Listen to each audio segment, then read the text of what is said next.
할렐루야. 네. 오늘 본문의 말씀을 통해서 우리가 붙들어야 할 사명이라고 하는 말씀의 제목으로 함께 은혜를 나누기 원합니다. 여러분, 공처가하고 애처가를 여러분 아시죠? 그 차이가 뭔지 아세요? 공처가는 부인에게 눌려 사는 사람을 말하고요. 애처가는 부인을 정말로 사랑하는 사람. 대표적인 차이는 뭐냐면 전화하는 거를 보면 알 수 있습니다. 바깥에서 남편이 전화를 하는데 여보, 나 지금 여기야. 걱정하지 마. 걱정하지 마라고 하는 것이 뭐냐면 정말 아내가 사랑스러워서 아내가 혹시나 염려하지 않을까 해서 아내가 걱정이 돼서 사랑하는 마음으로 전화하는 거. 그거는 애처가예요. 공처가는 뭐냐면 걱정하지 마라고 하는 것은 나 딴짓 안 하니까 걱정할 필요 없어. 내가 내 위치를 정확하게 알려주지 않으면 혼나니까. 그러니까 이제 겁나가지고 내 위치를 정확하게 밝히는 거죠. 내가 여기 지금 있고 걱정하지 마라. 그게 공처가와 애처가의 차이점이라고 합니다. 우리 서울교회에 속한 우리 사랑하는 우리 남편들은 공처가인지 애처가인지 전 잘 모르겠지만 다 애처가가 되시기 바랍니다. 때로는 공처가가 될 필요도 있죠. 전국적으로 공처가의 사명을 가지고 있는 사람들이 공처가 사명 대회를 열었습니다. 그런데 거기에서 각각의 등수가 있었어요. 장려상은 뭐였냐면, 장려상의 그 공처가의 비전 선언문은 뭐였냐면, 아내를 위한 남편이 되겠습니다. 이게 장려상이었습니다. 동상은 누구냐? 아내가 나를 위해 무엇을 할지 생각하기 전에 내가 아내를 위해 무엇을 할지를 먼저 생각하겠습니다. 이게 동상이었습니다. 은상, 나는 아내를 존경합니다. 고로 나는 존재합니다. 이게 은상이고요. 금상, 나는 아내를 위한 역사적 사명을 띠고 이 땅에 태어났습니다. 이게 금상입니다. 대상은 뭐냐? 내일 지구가 멸망한다 해도 나는 아내를 위해서 오늘 열심히 설거지하고 청소하고 빨래를 할 것입니다. 그랬대요. 공처가의 사명 선언문이랍니다. 우스갯소리로 꾸며내는지 얘기인지 모르겠지만 하여튼 이런 얘기가 있다는 거죠. 성경에 보면 아주 대표적인 공처가의 모습을 우리가 볼 수 있는 인물이 있어요. 누구냐면 누굴까요? 아담입니다. 하나님께서 분명히 따먹지 말라고 한 그 선악과를 그 아내 하와가 남편에게 줬을 때 고통을 치고, 무슨 말이냐? 하나님이 절대로 먹지 말라고 한 건데 먹으라고 하면 되냐고. 고통을 쳐야 되는데 그냥 아무 말도 없이, 아무 저항도 없이 그냥 받아 먹었죠. 모르겠어요. 기가 눌려가지고 사라져 그런지 몰라도 그냥 순종하면서 먹었던. 그래서 많은 사람들이 혹이나 아담이 공처가가 되진 않았을까 그런 생각을 합니다. 각기 나름대로의 사명이 있어요. 남편으로 아내로서의 사명을 가지고 있다는 겁니다. 사명이라고 하는 건 해도 되고 안 해도 되고 아니라 내가 반드시 해야 될 일인 것을 우리에게 알려주는 거죠. 제가 인터넷에 보다가 제 아내가 엊그저께 막 낄낄낄 웃는 거예요. 하도 재밌게 웃어가지고, 아니 도대체 뭐 때문에 웃는 거야? 그래가지고 저한테 알려줘야겠더니 잠깐 한번 사진 한번 볼까요? 이게 초등학교 학생이 했는지 유치원 학생이 했는지 자기 아빠에 대해서 상을 줬어요. 아빠에 대해서. 금상. 이름은 제가 실명은 얘기 안 하겠습니다. 여러분 보십시오. 누구누구. 이 어른은 1년 동안 아파도 참고 회사에 가서 우리를 먹여 살렸다. 그래서 상장을 준 거예요. 이 아이는 아이의 눈에 비춰진 아버지의 사명은 우리를 먹여 살리려면 힘들어도 아파도 참고 회사에 가셔야지. 이 아이의 사명, 이 아이가 볼 때 이 아버지의 사명이었다는 것을 이 아이는 그렇게 생각을 한 겁니다. 제가 이거를 한번 웃으면서 보았는데, 들었는데 가만히 생각해보니까 이 아이에게서 상당히 뼈가 있는 이야기를 여기서 하는 거예요. 이 아이는 아버지가 우리를 위해서 그렇게 몸이 아픈 것도 참고 우리를 먹여 살리려고 그렇게 삶의 현장에서 그렇게 뼈가 빠지도록 애썼다라고 하는 것이 자기 마음에 느껴지게 된 거죠. 그러니까 이런 표현을 했는데 아주 리얼하잖아요. 먹여 살리기 위해서 회사에 갔는데 아픈 것도 참고, 제가 하나님의 말씀을 보면서 은혜를 받지만 이 아이의 성장을 보면서도 제가 은혜를 받았어요. 우리 아이들은 그런 성장을 줄까? 이런 생각을 해보게 되는데, 여러분 그렇습니다. 누구나 사명을 가지고 살아가는 것은 참으로 귀한 것입니다. 나는 어떠한 사명의 사람이 있다. 내 가정에서, 일터에서, 또 교회에서. 어제 제가 우리 신천 장로님들 교육이 있었어요. 유신교회에서 12시부터 저녁 한 8시 넘게까지 아주 그냥 반나절을 아주 공부하시고 시험 치르시고 자격심사 하시는데, 여러분 장로님 되는 게 그냥 되는 게 아니에요. 교육도 받아야죠. 시험도 치러야죠. 자격심사. 장로님 한 분하고 목사님 한 7명이 쭉 둘러앉아가지고 한 명에 대해서 얘기하는데 얼마나 떨리겠어요. 한결같이 우리 지방의 장로님들 또 목사님들이 서울교회 이번에 신천되신 장로님 아주 훌륭하다 그런 얘기를 하시더라고요. 얼마나 제가 감사하고 뿌듯했는지. 근데 장로님이 되는 것도 그 사명을 감당하기 위해서는요, 교육도 받아야 돼요. 훈련도 받아야 돼요. 내가 해도 되고 안 해도 되고가 아니라 반드시 해야 그 사명을 감당할 수가 있게 되는 거죠. 우리가 잘 아는 존 웨슬리 감리교의 창시자고요. 우리가 감리교의 그 신앙을 우리가 지니면서 존 웨슬리의 발자국을 우리가 지내다 보면 존 웨슬리야말로 정말 사명에 붙들려서 살아간 사람이라고 우리가 생각할 수가 있습니다. 때로는 복음을 전하는데 실패도 있었어요. 그러나 좌절하지 않고 끝까지 숱한 고난과 박해를 견디고 이겨내면서 복음을 전하는 최선의 노력을 했던 사람이었습니다. 더군다나 3대 악처 중에 하나였던 그 바질이라고 하는 존 웨슬리의 부인이 있었습니다. 여러분 3대 악처가 누군지 아시죠? 성경에 나오는 욥의 처, 그 다음에 소크라테스의 아내 크산티페라고 하는 분, 그리고 존 웨슬리의 부인이었던 바질이라고 합니다. 그래서 정말 위대한 사람에게는 악처가 있었거든요. 제가 생각해봤어요. 나는 위대한 사람이 되기는 그런 들었어요. 제 안에 악처가 아니에요. 근데 또 이거를 그냥 바로 묵상을 해서 우리 남편을 훌륭한 사람을 만들려면 내가 악처가 돼야 되겠구나, 이런 생각을 하면 안 돼요. 항상 예외는 있는 거예요. 근데 바질이라고 하는 여인을 제가 한번 소개해드릴게요. 이 여인은 존 웨슬리가 원래는 첫사랑에 실패를 했어요. 그래가지고 존 웨슬리는 자기는 이제 독신으로 살아가면서 복음을 위해서 내가 정말 헌신하는 삶을 살겠다고 했는데, 이 존 웨슬리가 아플 때에 자신을 간호해 주었던 미망인이 바로 이 바질이라는 분이었어요. 그래서 존 웨슬리가 48살 때 결혼을 하게 되거든요. 근데 존을 이해하지 못하고 병적인 생각을 하고 질투심으로 수없이 이 존 웨슬리를 괴롭혔어요. 시도 때도 없이 막 가출을 하고 그러다가 병을 얻어가지고 결국에는 죽게 되었거든요. 그러한 여인이었는데, 그런 여인과 지내면서도 한결같이 복음을 위해서 자신의 삶을 온전하게 드렸던 그의 삶을 우리가 볼 수 있습니다.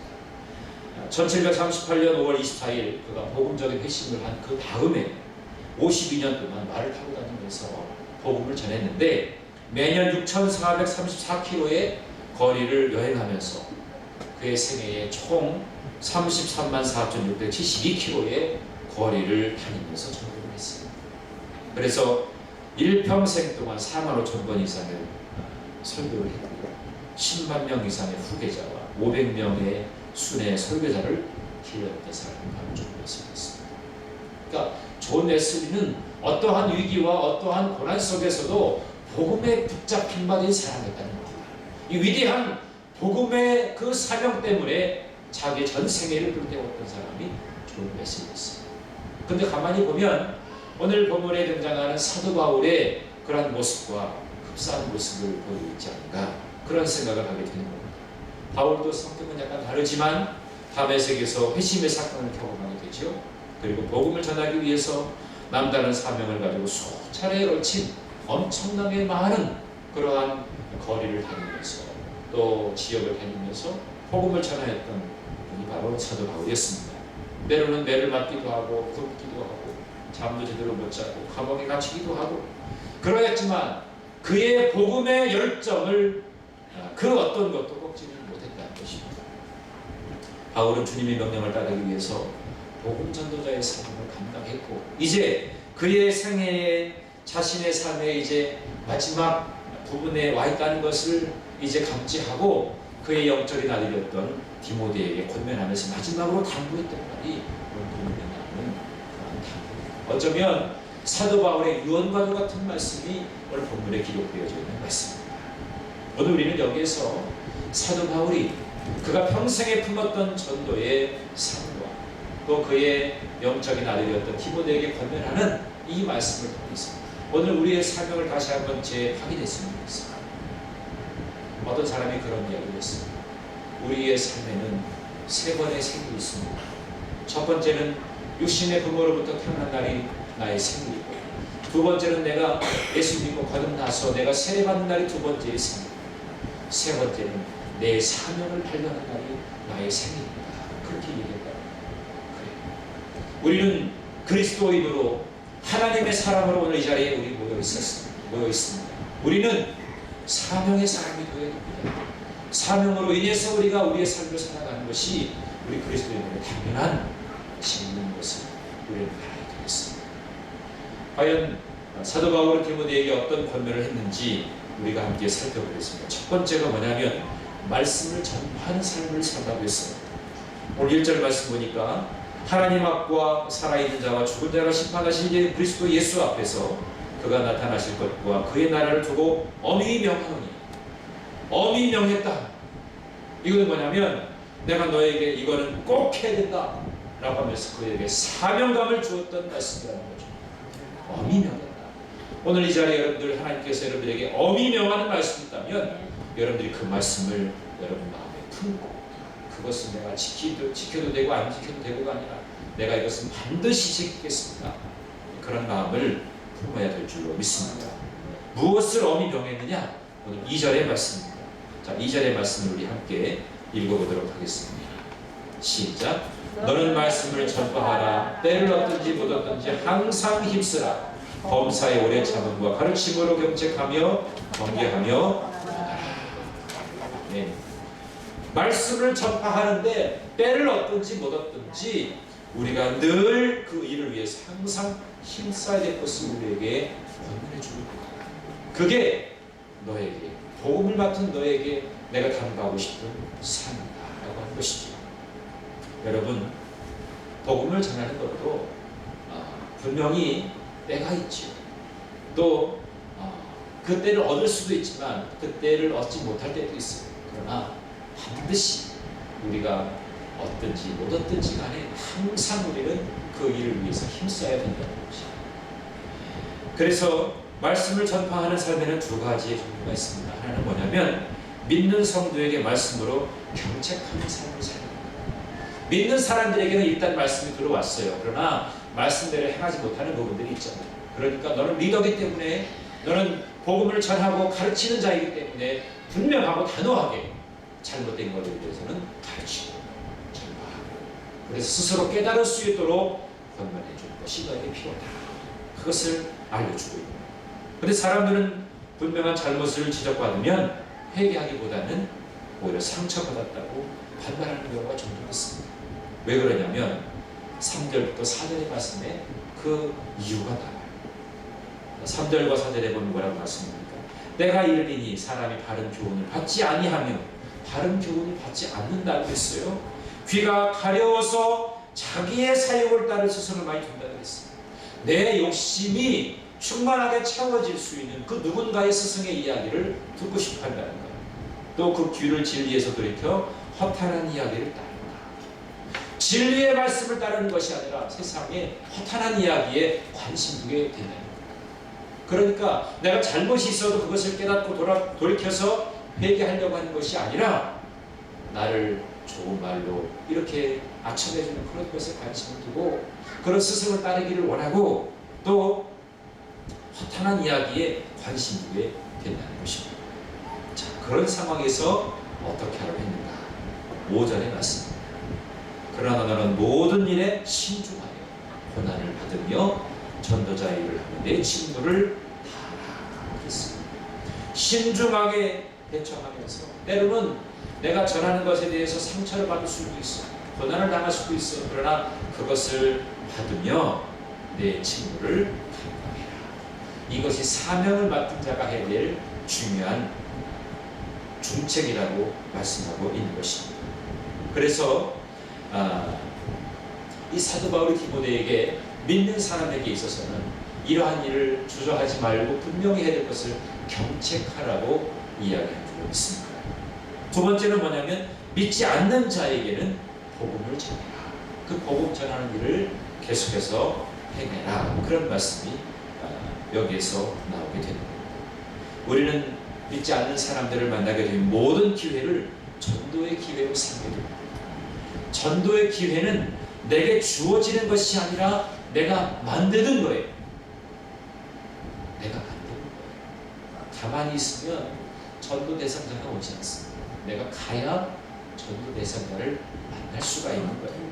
그래서 예전에 복음화 전도방으로 유명했던 김기동 집사가 그런 얘기를 했어요. 나가면 있고 나가지 않으면 없다. 전도 대상자가 그렇다는 거죠. 우리가 우리 주변을 많이 살펴보시고 여러분 나가보십시오. 나가보면 아직도 신앙생활에 정착을 하지 못하는 이들도 있습니다.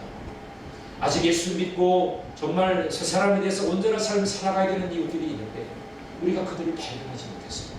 그들은 마음속에 누군가 나를 좀 잡아줄 수 있는 사람이 있었으면 좋겠다라고 하는 간절한 마음을 가지고 있는데 우리가 그들을 만나지 못하기 때문에, 그들에게 찾아가지 못하기 때문에 그들이 지금도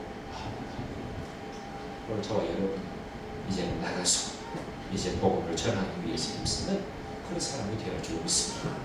얼마 전에 제가 동사무소 앞에 쭉 이렇게 많은 분들이 독감 예방 주사를 맞으려고 연세 드신 분들이 쭉 늘어서 있는 그런 모습을 봤어요. 연세 드신 분들이 독감을 이제 걸리지 아니하도록 백신 맞아야 되잖아요. 마찬가지로 우리가 붙들고 있는 이 복음은 영혼의 질병에 걸려있는 이들에게 반드시 필요한 백신과도 같은 거예요. 영혼의 병이 걸린 분들이 얼마나 많습니까? 세상은 참 좋아지고 편해지고 우리에게 많은 것을 가져다 주었지만 사람들의 마음은 점점 빈곤해지고 점점 더 초라해져. 내가 가지고 있는 물질은 많은 것 같지만 그 영혼이 병들어서 어디에서 그 영혼의 상처를 씻을 수가 없어서 고민하고 방황하는 이들이 얼마나 많은지 모릅니다. 그런 이들에게 주님의 복음은 백신과도 같은 영혼을 지속할 수 있고 그 병을 치료할 수 있는 그런 강력한 힘이 그 보혈의 피로 인해서 그 복음의 백신으로 가능하게 되어진다는 사실을 여러분 꼭 기억할 수 있기를 바랍니다. 그래서 바울은 복음을 전하는 이렇게 믿는 자에게는 경책하고 또 바르게 가르치고 불신자들에게는 복음을 전파하기 위해서 더욱더 힘써라. 그렇게 권면하고 있는 것입니다. 두 번째로는 사도 바울이 디모데에게 뭐라고 권면했냐면 끝까지 믿음을 지키는 삶을 살아라. 네가 마지막으로 붙들어야 될 것, 끝까지 품고 지켜야 될 것은 바로 믿음이라고 하는 겁니다. 사도 바울은 자기의 죽음을 예감하면서 오히려 승리의 고백을 하였습니다. 6절의 말씀 보니까 전제와 같이 내가 벌써 부어지고 떠날 시간이 이제 가까워졌다 그랬습니다. 이 전제라고 하는 것은 포도주를 부으면서 제사를 지내는 예식에 쓰이는 거예요. 희생 제사를 드릴 때에 이 포도주를 부으면서 자기의 몸을 그렇게 드린다는 의미를 가지고 있는 거예요. 그렇게 자기 자신이 전제와 같이 이제는 부어졌다라고 하는 겁니다. 자기의 모든 삶을 돌아볼 때 이 희생 제사로 이제는 드려지는 삶이 된다. 그렇게 고백을 하고 있는 거죠. 6절에 보니까 바울은 죽음을 떠나는 것으로 표현했습니다. 죽음이라고 하는 것이 떠나는 것이다. 떠난다라고 하는 말의 어원은 뭐냐면 가축의 멍에를 벗긴다, 사슬을 풀다, 텐트를 걷는다, 선착장을 떠난다, 그런 의미를 가지고 있습니다. 그러니까 바울은 로마 감옥에서 죽음의 멍에를 벗고 이제 천국 궁전을 향해서 달려간다. 그렇게 자기는 고백을 하고 있는 것입니다. 그러면서 마지막으로 중요한 7절의 말씀을 이렇게 전하고 있습니다. 자, 7절 말씀을 우리 함께 읽어보겠습니다. 시작. 나는 선한 싸움을 싸우고 나의 달려갈 길을 마치고 믿음을 지켰으니. 사도 바울은 자기의 삶을 이제 정리하면서 자기의 삶 가운데 세 가지로 이렇게 이야기하고 있습니다. 나는 선한 싸움을 싸웠다. 이 땅에 살아가면서 나는 선한 싸움을 싸웠다는 거죠. 두 번째는 나의 달려갈 길을 마쳤다. 장거리 경주를 중간에서 포기하지 아니하고 끝까지 마지막까지 경주를 끝냈다는 거예요. 최근에 이제 러시아 소치에서 동계올림픽 있잖아요. 어제도 이승훈 선수가 5,000m 했는데 12등은 했지만 그래도 잘했어요. 중요한 건 뭐냐면 그 5,000m를 하는데 얼마나 힘들었겠습니까? 그 몇 초 안에 들어야 된다고 하는 강박관념 때문에 오버페이스 할 수도 있고 힘에 겨워서 중간에 포기하고 싶은 마음도 얼마나 많이 들겠어요. 그러나 끝까지 완주했다는 것에 의미가 마라톤도 42.19km를 다 뛸 수 있는 거 얼마나 32km 지점이 가장 힘든 그런 코스라고 그래요. 그래서 이겨내야 결국엔 마지막까지 갈 수 있는 거죠. 마지막까지 완주해야 달려갈 길을 다 마쳤다. 그는 이렇게 고백을 하고 있고 마지막에 그는 믿음을 지켰다. 그렇게 이야기하고 있는 것입니다. 끝까지 믿음을 지키면 하늘의 상이 있는 겁니다. 우리가 상을 받기 위해서 믿음을 지키는 것이 아니라 내가 믿음을 지키면 하나님은 나에게 주어질 상을 예비하고 계신다. 여러분, 우리는 상 받기 위해서 우리 신앙생활을 하나요? 복 받기 위해서 우리가 신앙생활을 하나요? 그런 기복신앙이 아니라 우리가 나에게 주어진 사명을 온전히 감당하기만 하면 하나님은 알아서 우리에게 상을 주십니다. 알아서 우리에게 복을 주십니다. 알아서 우리의 삶의 모든 형편이 형통하게 되어집니다. 사명의 무엇이든지 사명이 있습니다. 제가 오늘 조금 앞에 예배 전에 들어올 때 제가 늦었어요. 왜 그러냐면 제 시계가 10시 40분에 멈췄어요.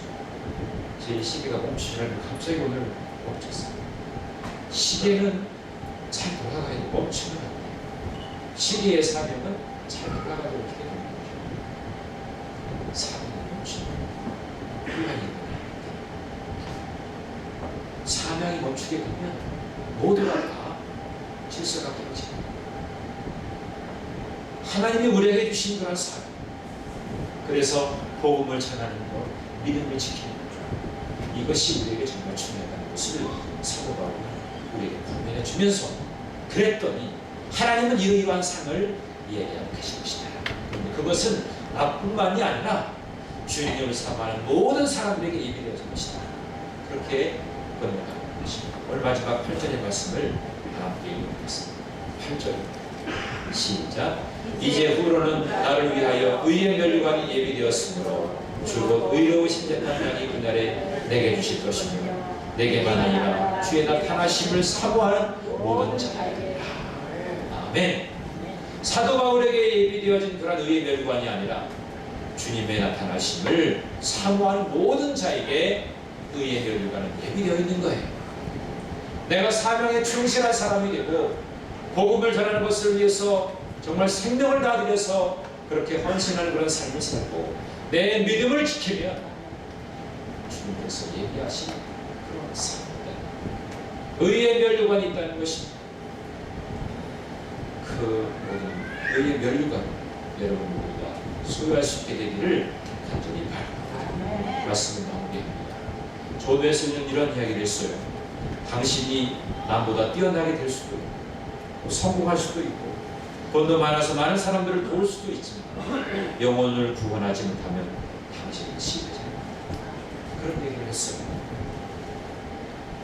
당신은 영혼 구원을 위해서 구원받았습니다. 그렇게 요한에서는 이렇게 이야기를 하고 있습니다. 우리에게 평생에 붙들어야 될 것은 두 가지입니다. 복음을 전하는 믿지 않는 영혼들을 위해서 한 영혼이라도 구원하기 위해서 내가 복음에 깨어있는 사람이 되어야 된다. 그리고 두 번째는 믿음을 지키는 복음 전도자에게 숱한 유혹이 많습니다. 사단은 우리를 가만히 내버려 두지 않습니다. 현실과 타협하게 하고 자꾸만 세상 것에 관심을 두게 하고 주님을 묵상하는 것보다도 다른 것에 더 많은 관심을 갖게 하는 그러한 유혹함이 얼마나 많죠. 믿음을 지켜야 됩니다. 선한 싸움을 싸우고 달려갈 길을 마치고 내 믿음을 지켰을 때 비로소 주님이 예비한 삶을 의에 멸류하는 우리가 누릴 수가 있습니다. 오늘 여러분이 각자의 삶 속에 주님이 주신 그런 사명으로 붙드시고 이 사명을 위해서 더욱더 전진하는, 그래서 여러분들의 귀한 사명 때문에 한 영혼 한 영혼이 세워지고 하나님 큰 역사가 여러분을 통해서 일어날 수 있게 되기를 주님의 이름으로 간구해 주시옵나이다. 사명, 이것은 내가 평생에 붙들어야 될 귀한 일입니다. 이것을 위해서 귀하게 여러분 주님 앞에 드려지게 되는 복된 삶이 되시기를 바랍니다. 우리 말씀 생각하면서 함께 사명이라고 하는 찬양을 함께 하시겠습니다.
존귀하신 아버지 하나님, 우리는 주님의 사랑을 주님께로부터 귀한 사명을 받았습니다. 사도 바울이 디모데에게 권면했던 말씀입니다.